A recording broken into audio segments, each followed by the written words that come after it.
Right now, Pittsburgh's best sports show is about to begin. Call us or tweet us.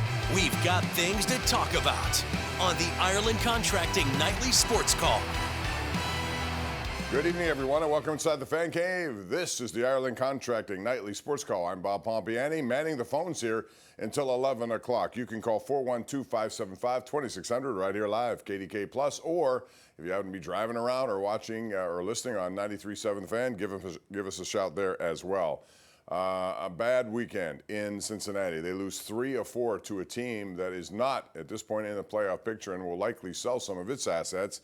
And it makes you wonder about the trade deadline, which is tomorrow, and what the Pirates will do. They've brought in a few people here and there, but none of them have been big names. More Band-Aid type approach here, fixing the problems of the bullpen, at least trying to, but it's not worked. They're 3.5 games out of the final wild card. But that, although it doesn't sound like much, 3.5 games with 2 months left of the season, they are now contending with 4 other teams that they must jump ahead of.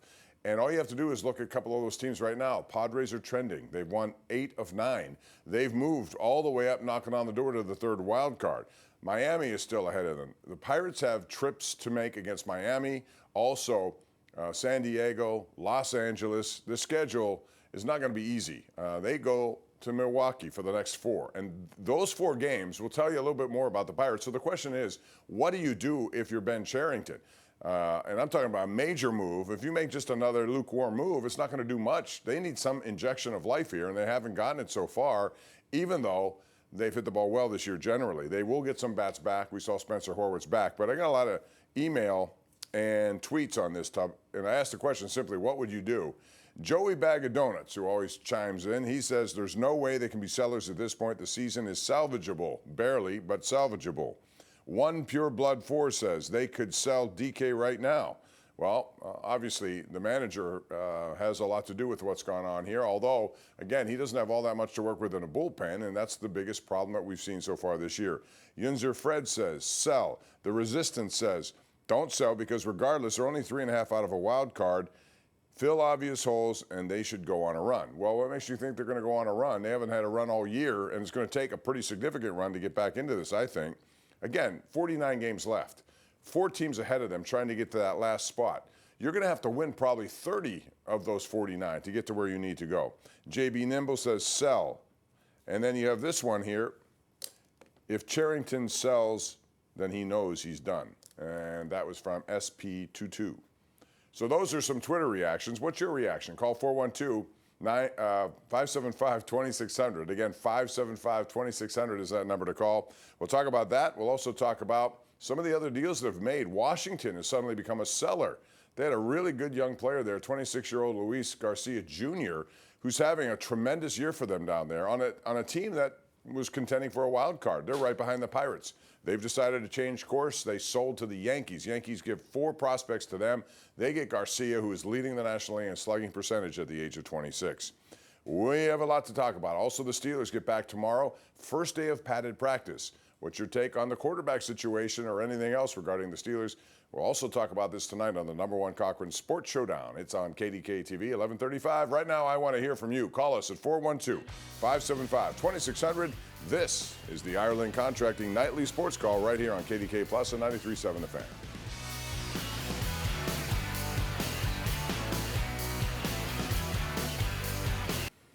All right, this is our Xfinity tweet of the night. Fando had an interesting take. Dodgers are going to owe $1.1 billion in deferred money to players. I mean, look at this. Ohtani, Betts, Snell, Freeman, Smith, Tucker, Edman, Hernandez, Scott, and Edwin Diaz. All these guys are going to be paid well into the 2030s, if not 40s. This, ladies and gentlemen, is the new Bobby Bonilla plan. 412-575-2600 is the number to call. We have a lot of people want to talk, and I have a feeling our first caller tonight, who is a big-time Pirate and baseball supporter, is not going to be very optimistic. That would be Chuck in Uniontown. Chuck, we lead you off tonight. Good evening, Bob, and thank you. You are correct. but I am distraught. But of course, I will keep it in parameters of manners and good conduct. I think it's just terrible when it's collapsed. I think it's time to look to 27, if there isn't 27 if there is a season, or 28. I think that I don't think this team needs a complete overhaul. I think there are pieces of this team, particularly on the pitching staff and some of the position players too, can be saved. But I don't think, for example, I think they should try to trade Brian Lau right now, because since it doesn't appear we're going to make the postseason, I think we ought to get something for him as soon as we can. The rest of this season doesn't need to be a waste if they go about things in the right way. Thanks. All right, Chuck, thank you. Yeah, I hate to see that. I'm still in the buyer mode. And if I'm Ben Cherington, because he's been here 7 years now, he should be in the buyer mode just for his own self-preservation, I would think.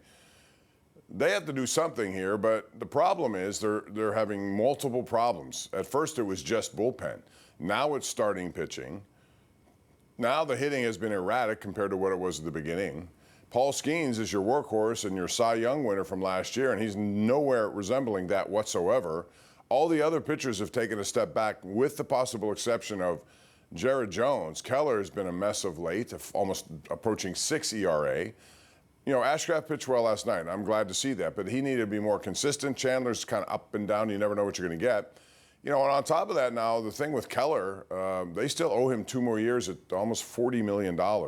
What do they do with that? Maybe they should have traded him at the beginning of the season, like a lot of people had suggested. They were trying to put together a good pitching staff, and it looked that way on paper, but it certainly has not turned out to be that way. Another question as you call me here tonight at 412-575-2600, what would you do with Brandon Lau? Do you want to get something in exchange? And if it's not a lot, I'm not trading him. I still want to try to get in a position. There's 2 months left. I realize you're going to have to win like 30 out of 49 games probably to get to where you need to go, but I'm sick and tired of kicking the can down the road, quite frankly. Let's go to Brian in Wexford. Brian, how are you? Hey, Bob, how are you? Good, thanks. What's up? Hey, good to see you tonight. First of all, the Pirates, this series was so bad and terrible today, especially Cincinnati game watching. I know I didn't get to see the whole game, but I saw how bad it was raining, and it was another game, another AL game, it was raining bad, and they played through that. Why didn't they just stop the game and put the tarp on the field? I understand. I agree. Why didn't they delay the game or perhaps cancel it altogether? Well, here's the thing. They actually did delay the game, Brian. They did. For 25 minutes, they didn't play. They stood there and watched the ground crew work through the rain. To me, you bring the tarp out, and if you see the radar and you know that there's an end in sight, which there was, then you just do it that way. Chase Burns, I give him credit. That's another controversial thing. I thought once that happened that he may not come back out because the Pirates were still batting after that delay. He had been in the dugout for over 30 minutes. But he came out, and he was better than he was before that little delay there, and he gets to 13-1. How about him, 13-1 with a 2.35 ERA on a team that is not going to make the playoffs? You see our Penn West University, KDKA.com/connect poll of the night. Will the Pirates make a big trade before tomorrow's deadline? So far, the answers overwhelmingly are no. You can chime in as well. Let's go to Eric in Johnstown. Hey, Eric, what's going on? Hey, Bob, love the show. Thank you. 2 quick points for you. One, with this Skubal trade to the Dodgers, lock them out. Hopefully this puts the final nail in the coffin. I don't care if it takes a year. I love baseball, but it can't go on like this. It's ridiculous. Second, shout out to West Suburban Little League here in Johnstown. 14-year-old girls softball team won their opener in the Little League World Series. So awesome. Go get them. Congratulations to those in Johnstown. That's a good accomplishment. Thank you, Eric, for the call. As far as Skubal, I'm to the same point there. But, if you look at it right now, some of these owners have come around to the point where they're trying their best to deal with the Players Association. And their first offer was a good one, I thought, at a salary cap and floor, which, again, is maybe a pipe dream for all I know. But about $270 million cap and a $170 million floor. That leaves plenty of wiggle room in between. But it forces teams like the Pirates and others to spend more to get to that floor. Probably ain't going to happen. And I wonder how long it's going to go and who will blink first. These owners need to make a stand at some point. And I'll tell you what needs to happen. Complete revenue sharing. If you're going to do this the right way, share revenues. Dodgers right now make almost how many billions of dollars in television revenue over the last several years. Far more than teams like the Pirates or Cincinnati or Tampa, Milwaukee even. So those local broadcast rights are far different city to city. There are ways they need to make sure that they can level this playing field economically before they do it on the field in the standings. But it's just, you know the Dodgers. I knew Dodgers are going to make that deal. Now, you could argue, why would someone else not do it? He is a rental player. And if you're a team like Milwaukee and you want to win right now and you're in position to maybe get the #1 seed in the National League, why not make that deal? Give up a bunch, bring him in, and you know you're not going to sign him longer term, but that's not the reason you do it. For a team like a Milwaukee, I would have done it.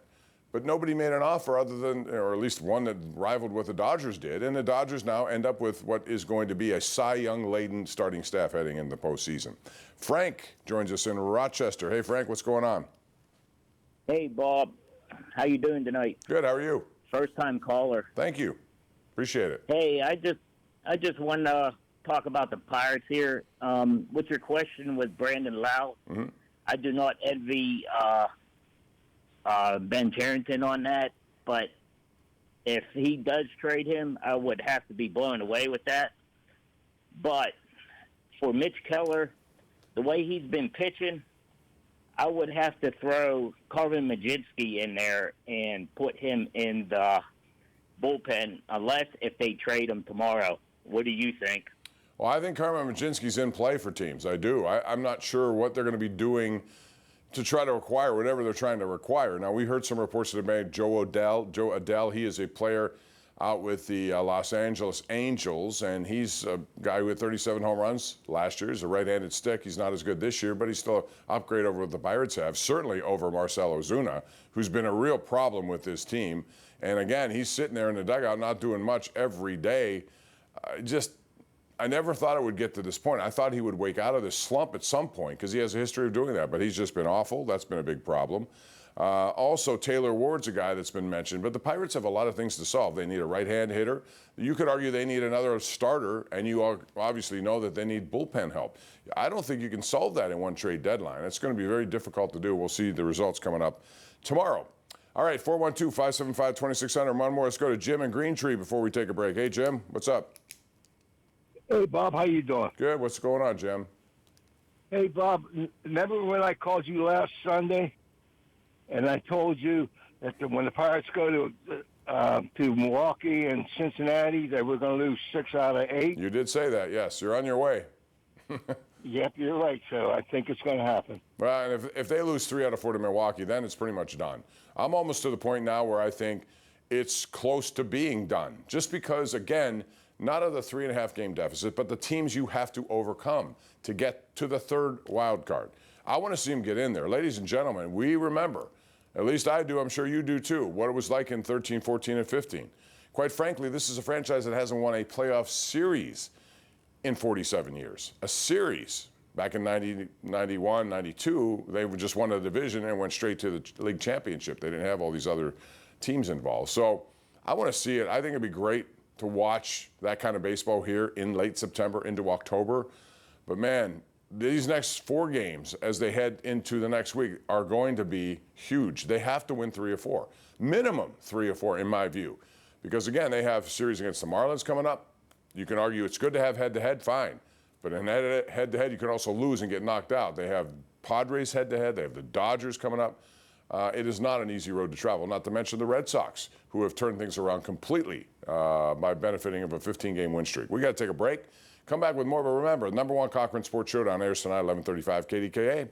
We'll be right back after this with more of your phone calls on KDK+.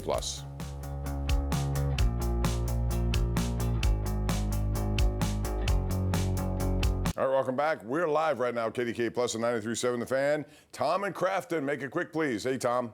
Oh, hey, Bob. Yeah, real quick. On baseball's save rule, just to give you an example, I don't follow it as much as I used to, but last Sunday against the Cubs, Mason Montgomery came in the 9th inning. They were up 8-5.